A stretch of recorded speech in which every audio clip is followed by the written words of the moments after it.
a ideia, enfim, foi muito cara a ideia da reflexão do Lefebvre de que o espaço ele é vivido, concebido e percebido, né? Existe uma dialética aí. Então, enfim, toda uma reflexão, não vou detalhar aqui, sobre, digamos, o papel de uma sociologia da vida cotidiana, né?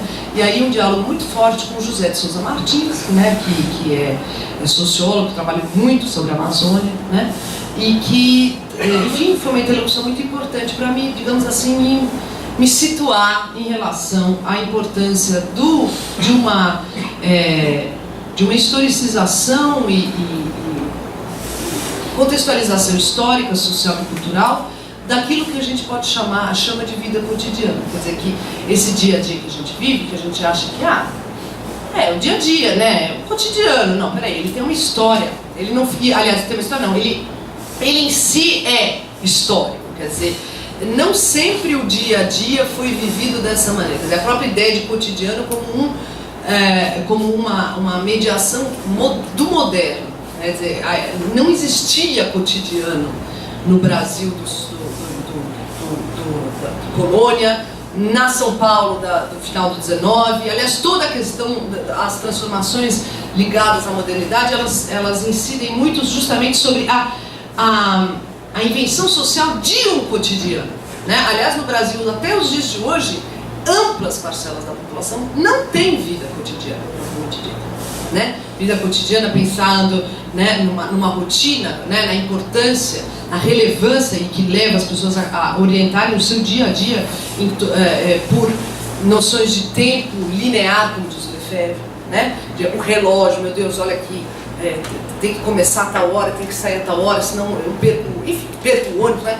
Esse tipo de coisa até hoje não conseguiu se impor a enormes parcelas da população brasileira. Mesmo cidades como São Paulo, até hoje você não vai no ponto de ônibus em São Paulo, você não acha nenhuma companhia de ônibus se digna a colocar o horário de quando vai passar o ônibus. Para mim é um indício claro da ausência de cotidiano. Em algumas, por mais que a gente passe, e aí o que acontece conosco, nós os usuários, ficamos horas esperando o ônibus. Não temos como planejar, entre aspas, cotidianamente o nosso, entre aspas, cotidiano, porque coisas desse jeito, né? Então, no fundo, enfim, essa é uma discussão teórica fascinante, né?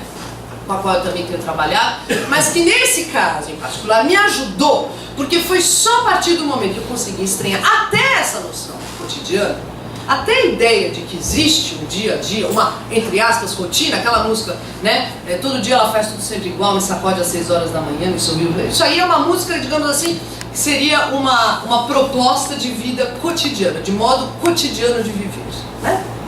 Só que será que é assim? Pensa no nosso dia a dia. Nem que a gente quisesse, a gente não consegue realizar isso nesse país, né? Enfim, então, estou dizendo tudo isso para vocês porque aí eu resolvi fazer o seguinte, pensando nessa ideia de que o espaço de Lefebvre ele é vivido pelas pessoas simbolicamente. Então as pessoas elas percebem o espaço, enfim, elas atribuem significados ao espaço, ao mesmo tempo em que esse espaço pode ser percebido corporalmente de uma maneira completamente diferente, vai na contramão disso, né? E tenha sido, mesmo que esse espaço tenha sido concebido, sobretudo por arquitetos e urbanistas, com uma função completamente diferente. Isso a gente vive muito no nosso dia a dia. Quer dizer, eu sempre falo para os alunos nas ciências sociais, lá na USP, né, que o prédio hoje em dia ele tem vários problemas assim, infraestruturais, e né, em vários momentos ele tem uns cantos meio inóspitos, assim, mas então, assim, do ponto de vista do percebido, como diria o Lefebvre, né, corporal, fisicamente, não é exatamente um espaço acolhedor, né, paredes brancas, não tem nada. Só que pergunte para um aluno das ciências sociais da USP se ele não tem uma lembrança, eu adoro aquele prédio, quer dizer, ele é vivido, o espaço é vivido simbolicamente com uma densidade de significados que do ponto de vista da percepção não se correspondem, né? E que muitas vezes, inclusive, tem nada a ver com aquilo que os arquitetos planejaram, conceberam. Então, essa dialética do espaço, né, o espaço, digamos, de Lefebvre são esses três momentos dialéticos que envolvem. Isso ajuda muito, me ajudou muito a pensar essa rua, né? Porque ela, de fato, eu comecei a me interessar justamente por isso que eu chamei de vivências socioculturais desse espaço. Como elas vão se transformando? Então a pergunta começou a ficar mais operacionalizável, né? Que de repente era assim, tá, coisa linda, o que a rua revela, coisa mais romântica, não é isso? Mas como que você faz isso mesmo na chincha e na lata? Quero ver como você realiza, vai, faz. Bom, aí eu tive que transformar, né? Eu comecei a me interessar por como a rua, como vai se transformando ao longo do século XIX, a maneira como essa rua é vivida do ponto de vista, digamos assim, simbólico, né? E aí tem mas aí vivida em que termos? Por quem? Cara pálida, né? Tudo complexo, porque você não está lá para ver as pessoas, você não vai poder fazer uma viagem no tempo para chegar no século XIX. Então, tive toda uma reflexão que me ajudou também, que é uma outra vertente dessa sociologia da vida cotidiana, né? Que, aliás, muito orientada mesmo, enfim, muito em interlocução com o José de Souza Martins, que foi o cara que introduziu no Brasil uma disciplina chamada Sociologia da Vida Cotidiana, que contemplasse tanto a vertente dialética, que é essa que eu estou falando para vocês aqui do Lefebvre, por um lado, e por outro lado, todo o debate dos fenomenologistas, quer dizer, o Goffman, a apresentação do self na vida cotidiana, o Schütz, o Luckmann, a construção social da realidade, quer dizer, toda uma outra vertente que me ajudou para pensar essas tais vivências, quer dizer, enfim, resumo da ópera, eu cheguei numa percepção, e aí também muito diálogo com a antropologia, né, técnicas corporais, moça, de que o que seria interessante seria entender, até porque eu estava em contato com as fontes, com a documentação, comecei a ler, né, logo de cara, o que eu tinha de relatos de viagem, de jornais, porque eu já vinha trabalhando com jornais no século, em relação a esse livro, O Tempo das Ruas, né? E aí eu justamente comecei a me refletir sobre a possibilidade de se pensar sobre transformações naquilo que eu chamo de regras de comportamento corporal e regras de interação social nas ruas. Imagina que cena, imagina que coisa aparentemente improvável. Como você reflete sobre transformações da maneira como as pessoas se movimentam fisicamente nas ruas se você não está vendo as pessoas, Fraia? Como você reflete sobre regras e transformações nas regras de interação social, como as pessoas, como diz o Goffman, como se encadeiam, né, os atos das pessoas quando elas estão com presença física, né, se você não está lá para ver. Mas eu falei, bom, vamos ver. Por quê? Porque eu via também o que as fontes iam me, digamos, possibilidades que as fontes me davam nesse sentido. E no fundo a questão girava em torno, passou então a se reformular, quer dizer, que me virou um grande norte para mim, de que eu não estava indo num caminho completamente alucinado, foi um texto do Roger Bastide, né, um artigo dele, chamado sobre o complexo do sapato. O Roger Bastide estudou muito a cultura afro-brasileira, né, no Brasil, enfim, mas ele estudou muito nessa chave de uma vida cotidiana, tá? Foi um dos fundadores da USP. Então, ele tem uma frase da qual eu gosto muito, que é essa aqui. No tempo da escravidão havia toda uma complexa, uma etiqueta complicada para marcar as distâncias sociais. Desde então se impõe o problema de saber o que essa etiqueta se tornou e por que ela foi substituída. Isso foi uma super inspiração para mim, esse argumento, essa questão do Bastide. Porque era isso que me interessava, quer dizer, entender um pouco o chamado advento da modernidade que eu estou inserindo nesse grande processo de, obviamente, a abolição oficial da escravidão no Brasil, né, a escravidão africana, que a gente sabe que depois ela foi substituída pela escravidão por dívida, com a qual nós lidamos até hoje, né, diga-se de passagem. Mas isso fecha parênteses. Vamos pensar naquela escravidão africana mesmo, né? E aí a importância de entender, de pensar a transformação, a mudança social, nessa chave dos pequenos atos do dia a dia.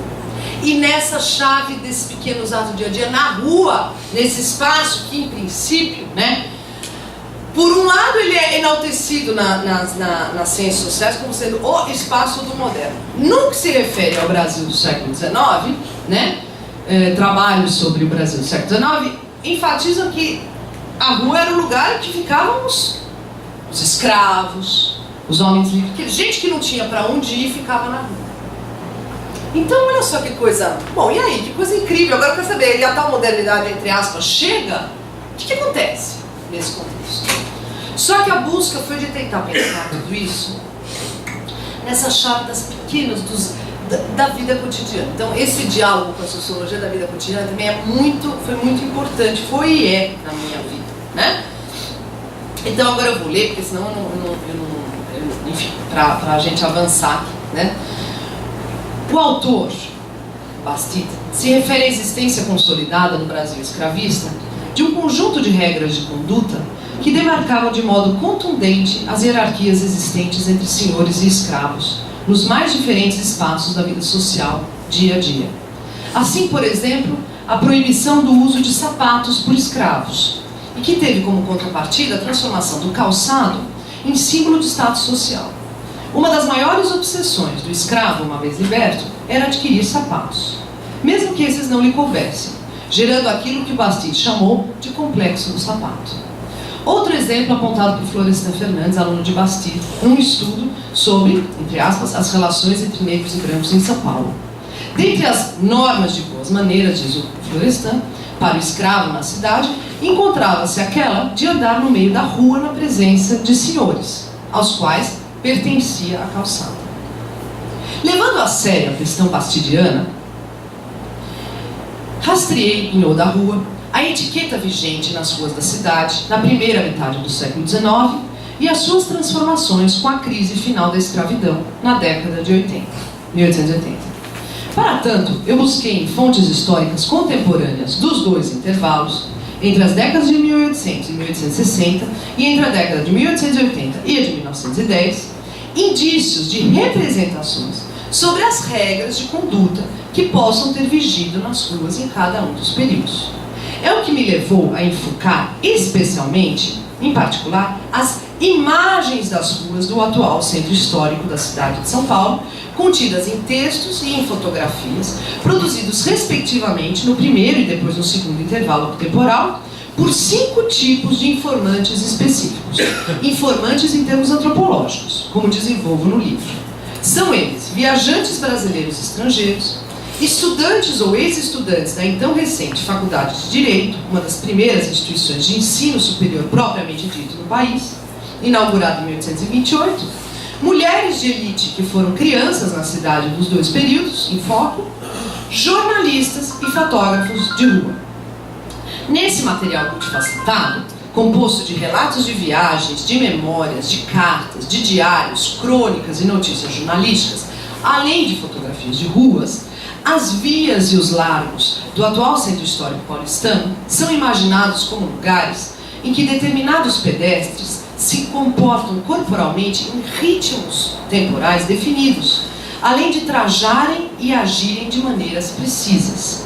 Cruzando os dados relativos a esses atributos de comportamento corporal, isso que eu chamo de comportamento corporal, e de interação social dos pedestres evocados nas imagens textuais ou fotográficas das ruas produzidas pelos viajantes, por estudantes e ex-estudantes, por ex-meninas de elites, que eu chamo de ex-meninas de elites, jornalistas e fotógrafos de rua, e submetendo as regularidades assim obtidas ao método regressivo e progressivo do Annie Lefebvre, é possível chegar, por referência à primeira metade do século XIX, a 3 regras definidas de conduta.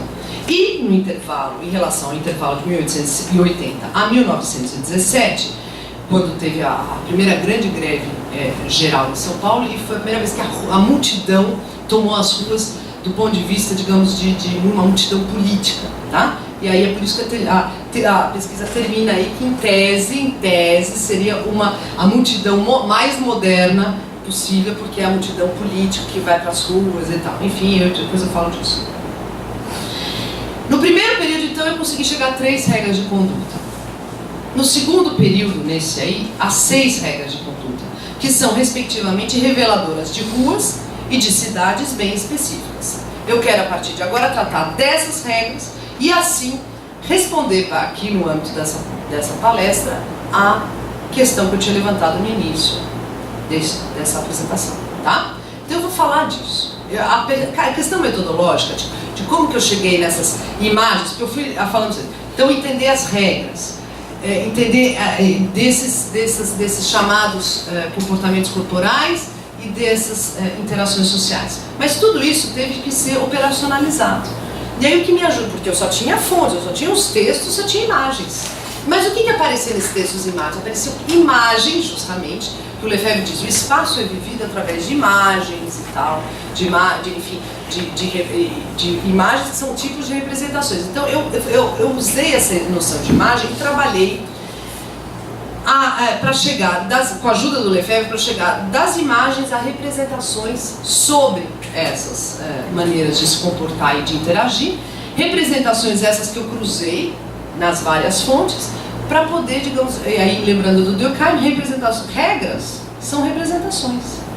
Então, eu queria entender que representações específicas de cunho valorativo que me permitissem chegar a regras, tá? Enfim, é uma discussão teórica que interessa sobretudo aos cientistas sociais, mas que eu acho que, enfim, se vocês quiserem eu aprofundo depois. O que eu quero agora mostrar para vocês é onde eu cheguei, tá? Então, a sociedade que a Rua revela,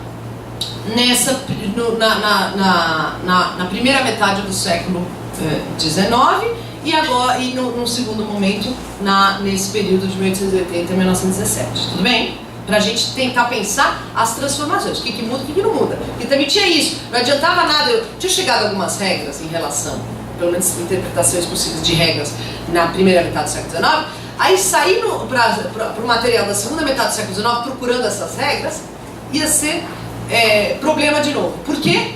Porque ia ser deshistoricizar o segunda metade do século XIX. Então eu tive que procurar as regras do segunda metade do XIX e aí ver, olha, o que continua, o que não continua, o que muda, enfim.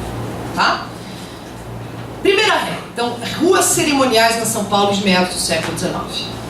Refiro-me em primeiro lugar à regra de desfilar pela rua do centro, da qual carregam evidências fontes variadas, mas que aqui eu ilustro recorrendo às fotografias mais antigas das ruas centrais de São Paulo, atualmente conhecidas. Imagens produzidas por Militão Augusto de Azevedo. Se vocês quiserem agora apagar essa luz aí, que agora vem algumas imagens. Se vocês, porque acho que pode ajudar, né? Porque as imagens já não têm a clamar a nossa qualidade.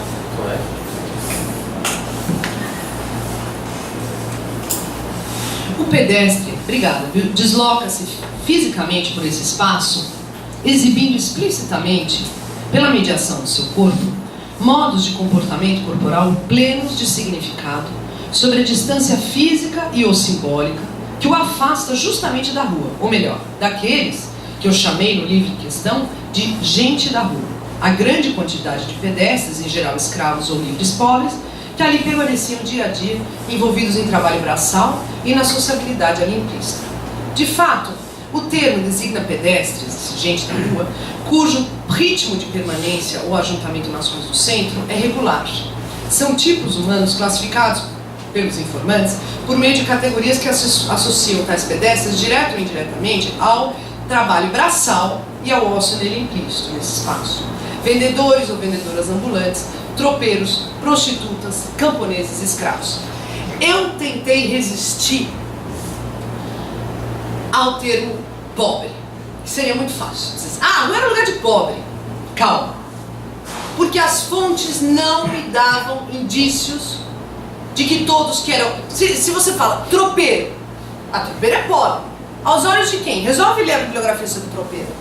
Você usava a palavra tropeiro tanto para o cara que era o dono da tropa, quanto para quem era o tropeiro, enfim, o capataz, enfim, o cara o capataz, né, enfim, e o próprio tropeiro que era aquele que conduzia os burros. A mesma coisa vale para quitandeiras. Você tinha quitandeiras que eram donas de quitanda, tinha aquelas que trabalhavam. Você tinha escravo doméstico, que tinha um status mais elevado do que os escravos que passavam o dia inteiro na rua, escravo de aluguel, etc, etc. Então, gente, muito complicado. Então, esse foi um trabalho realmente graças à antropologia que eu consegui fazer. Porque aprender a estranhar as classificações nativas. Ter cuidado, porque é muito fácil a gente cair em critérios de estratificação social, que nós temos, rico, pobre, elite, pobre, calma, porque essa sociedade era muito complexa. Você podia ter dois pobres, o José de Souza Martins fala muito nisso, tem um texto dele maravilhoso sobre isso, ele diz assim, estudando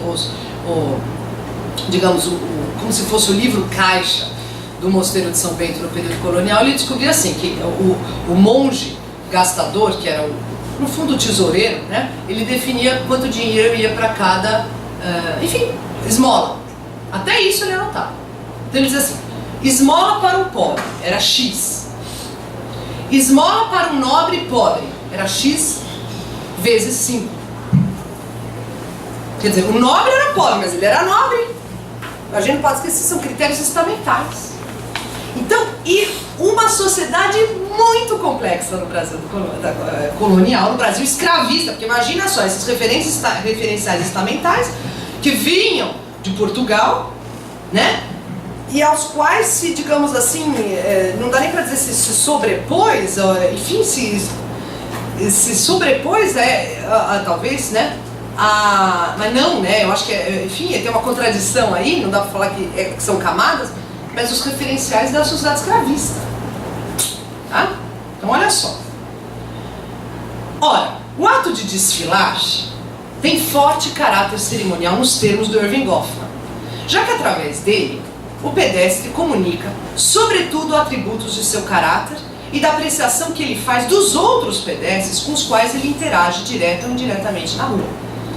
Tal ato se insinua na documentação em face da quantidade de dados relativos à importância social que tinha, na cidade ainda colonial e depois recém-independente, o comportamento corporal de passar fisicamente em ritmo apenas excepcional e periódico pelas ruas, indo e voltando de alguma missa, procissão ou festa religiosa, de alguma visita. Os protagonistas de tal comportamento corporal no desfile eram, sobretudo, membros das elites socialmente mais prestigiadas da cidade, que, pela mediação desse comportamento, expunham seu status social elevado, a alta posição que eles ocupavam no espaço social paulistano. Mas há mais. Além do comportamento corporal, eram mediações simbólicas favoráveis à exibição do status social elevado, trajes que ostentavam imponência, que eu chamo de imponência, embora mais ou menos discretos quando se tratava de mulheres. Ademais, gestos, posturas, expressões faciais que compõem aquilo que o Goffman chama de atos pessoais, só que no caso, atos altivos, de mais ou menos recato, no caso das mulheres. Quer dizer, recato, né, manter-se discreta, nada de ficar falando, nada de ficar... era um sinal de distinção social, tá? Tudo isso através das categorias, das classificações nativas, enfim, interpretando, juntando, fazendo aquela coisa que o historiador, que eu amo dos historiadores, né? Que eles dizem que uma sobriedade que os cientistas sociais não conseguem descobrir, quer dizer, enfim, colocar nesses termos, o cruzamento de registros. Porque os cientistas sociais também cruzam registros, mas eles não se dão conta, eles acham que eles estão pegando, entre aspas, o que o nativo está dizendo. Mas calma, isso também tem que ser submetido a um cruzamento, né? Mas, na verdade, por mais que os protagonistas privilegiados do desfile fossem membros daquilo que eu estou chamando de elites socialmente prestigiosas, olha, eu estou dizendo socialmente porque o economicamente não é o fundamental nessa sociedade. Ela ainda é uma sociedade de escravista, né? Então eu digo isso porque eu também cheguei a essa conclusão de que não ia ficar falando, as elites econômicas, pessoal rico com muito dinheiro. O que é pessoal com muito dinheiro? Você tem estudos mostrando que o pessoal com as chamadas elites, você tinha gente que morria paupérrimo de dinheiro, mas com 40 escravos. E aí? Era rico? Claro que era. Porque escravo era mercadoria nessa sociedade. Então vocês estão entendendo o desafio de não cair na... rico, pobre, a gente utilizar critérios de toda a discussão sobre a sociedade de classes para impor isso anacronicamente a um contexto histórico-social muito diferente do nosso, por mais parecido que ele seja. Mas na verdade, então, digo, é isso que eu quero dizer agora. Então quem desfila são as elites e o restante do pessoal não tem, imagina desfilar. Olha só, mas na verdade parece ter sido geral, inclusive entre os pobres, a valorização desses atributos de comportamento corporal e de interação social. Nessa cidade em que ainda eram absolutamente excepcionais atividades sociais que implicavam a presença de membros das chamadas camadas médias nas ruas da cidade. O trabalho assalariado, as profissões liberais. Assim, por exemplo, mesmo 3 décadas depois de ter deixado a cidade ainda colonial, o botânico francês Auguste de Saint-Hilaire não deixa de destacar nas suas memórias da viagem que as supostas prostitutas, que ele chamava de prostitutas, só saíam às ruas paulistanas ao escurecer. E mesmo assim, envoltas por largas mantas que lhes asseguravam recato que só as senhoras de elite conseguiam botar em prática dia a dia, ao sair às ruas, apenas em ocasiões especiais, de missa ou de visita.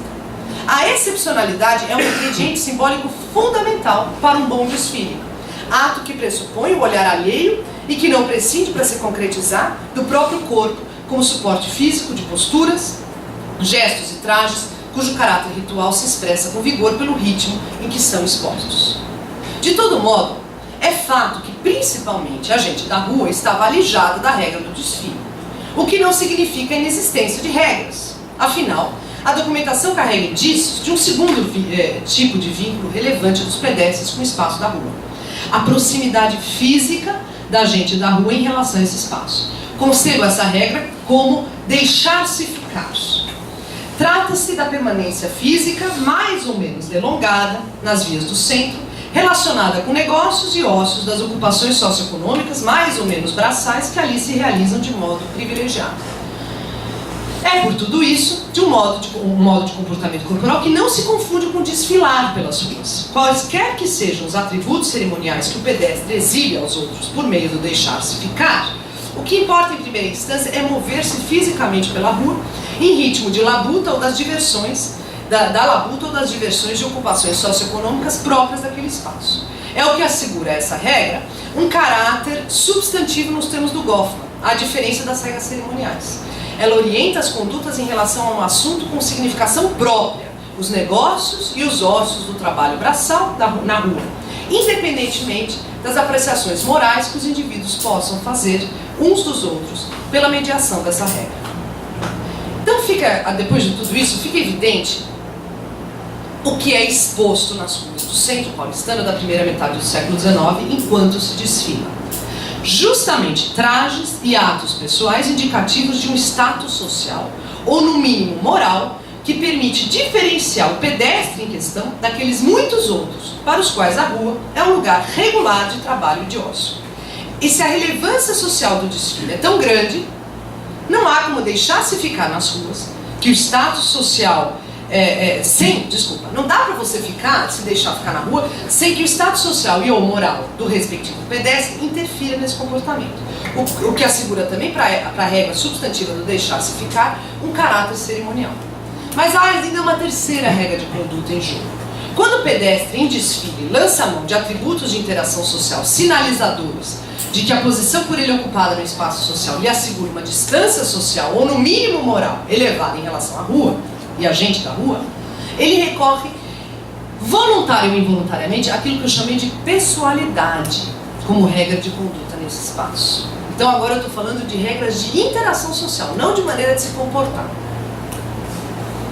Trata-se de uma mediação simbólica cujo conteúdo é eminentemente relacional. Compreende a vinculação simbólica instantânea do pedestre em questão ao espaço social mais amplo no qual ele se situa. Ao interagir de maneira pessoal nas ruas, o pedestre faz de seu comportamento corporal, dos seus trajes e atos pessoais, meios de comunicação simbólica de seu comportamento ou de seu posicionamento no espaço social. A referência teórica aqui é a distinção entre indivíduo e pessoa, trabalhada pelo antropólogo Roberto da Mata, para o caso brasileiro, a partir de um diálogo com a noção de pessoa, desenvolvida pelo antropólogo Marcel Mauss, e a noção de indivíduo aprofundada pelo também antropólogo Louis Dumont. Se toda a sociedade se constitui de, diz o da Mata, indivíduos empiricamente ou naturalmente dados, o fato é que em algumas sociedades, os indivíduos enquanto parte mais importante do que o todo, tornou-se central para sua elaboração ideológica. Ao passo que em outras sociedades, seria crucial a pessoa, como entidade capaz de remeter ao todo e não mais à unidade, e ainda como elemento básico, citação, né, por meio do qual se cristalizam relações essenciais e complementares do universo social. Fecha a citação. De fato, é relativamente significativa, no conjunto das fontes que eu analisei, a alusão a trajes e a atos pessoais que conotam a pessoalidade dos corpos dos respectivos pedestres, justamente a sua localização no todo mais amplo, que é o espaço social. Uma evidência bastante ilustrativa, no âmbito dessa palestra, se encontra no conjunto de pedestres que o Militão destacou no primeiro plano das suas imagens, ou em pontos da composição fotográfica cruciais nos termos da chamada regra dos terços, comum nos primórdios da fotografia e utilizada por esse fotógrafo. Então, eu fiz uma análise das imagens, das fotografias, desenvolvi um método para pensar essa questão das interações sociais, das regras. O único parâmetro que eu tinha era o seguinte: quem aparecia em primeiro plano e quem não. E quem aparecia em lugares da composição fotográfica que são privilegiados na composição fotográfica, desde os primórdios da fotografia. E eu sei que o Militão conhecia essa regra, porque eu li um livro que ele lia. Eu fui atrás de um livro, La Fotografia na América, que ele está no acervo dele lá no Museu Paulista. E eu simplesmente vi que ele conhecia essa regra, que é uma regra a regra dos terços, que é onde você coloca as personagens, você divide a fotografia em terços, tá? Enfim, tanto que as câmeras fotográficas têm hoje em dia, vocês já viram aquelas grelhazinhas, né? E, no fundo é querendo que o fotógrafo amador aplique a regra dos terços. Se ele botar as pessoas dentro daqueles pontos médios dos terços, a foto fica mais legal. Mais legal entre aspas, as pessoas que ele quer destacar. Enfim, então eu trabalhei sobre isso, pensando no seguinte: eu estudei fotografia, e aí eu fui ver as câmeras que eles usavam. E aí eu podia dizer isso, que você tinha uma fotógrafa, dadas as limitações técnicas, se o cara botasse você no primeiro plano, a foto era 1 por 1. Então, você ia sair em destaque. Ou, o máximo que ele podia fazer é falar: não, eu vou fazer a foto de um jeito que o X sai. Mas tudo isso, gente, com milhares de mediações. Porque se o fotógrafo decidisse isso, tudo conspirava contra, certo? Porque as limitações técnicas eram enormes, as pessoas tinham que ficar paradas sem se movimentar. Quer dizer, nessa época, nos 60, né? A chance daquilo que a gente costuma chamar de fantasmas ou borrões é enorme. A pessoa basta ela se movimentar minimamente, que eu já vi um fantasma na foto, tá? Tudo isso para contar então para vocês, gente, que eu resolvi fazer uma análise disso. Quem aparece em primeiro plano e quem não aparece? Quem aparece Foi o máximo que eu podia dizer. Claro, sabendo que nem tudo que o fotógrafo quer que entre na fotografia entra, que nem tudo que ele não queria que entrasse entra, etc. Por exemplo, eu não sei se ele queria que esse monte de terra que aparecesse, certo? Ou tem umas horas que aparece um cachorro desavisadamente, quer dizer, que a rua era tão cheia de cachorro, certo? Esses aqui aparecem lá no fundo de uma fotografia. Eles não aparecem, isso aqui sou eu destacando, quer dizer, enfim. Gente, olha, foi um trampo desgraçado, tá? O que é historiador sabe, isso aqui não... Imagina fazer isso com as fontes, né? Os relatos de viagem, os jornais, os diários, as memórias e as fotografias, porque a fotografia é um outro universo, tá? Bom, tudo isso para contar para vocês, né? Que eu levei em consideração isso, quem que aparece em primeiro plano. E aí, sabe o que a gente percebe? Olha que coisa incrível. Que são pouquíssimas as aparentes mulheres. Aparentes, porque também tem essa. Quem diz que é mulher? Sempre. Quem diz que é homem? Ah, esse cara é negro. É provável, mas não dá pra saber. Sabe por quê? Porque a foto é tão envelhecida. Tá tudo sépia. E esse cara aqui é negro? Muito fácil, é fácil demais. Ah, essa rua cheia de negro, escravo, evidentemente, né? Ah, essas aqui parecem ser mulheres. Ninguém vai pra rua naquela época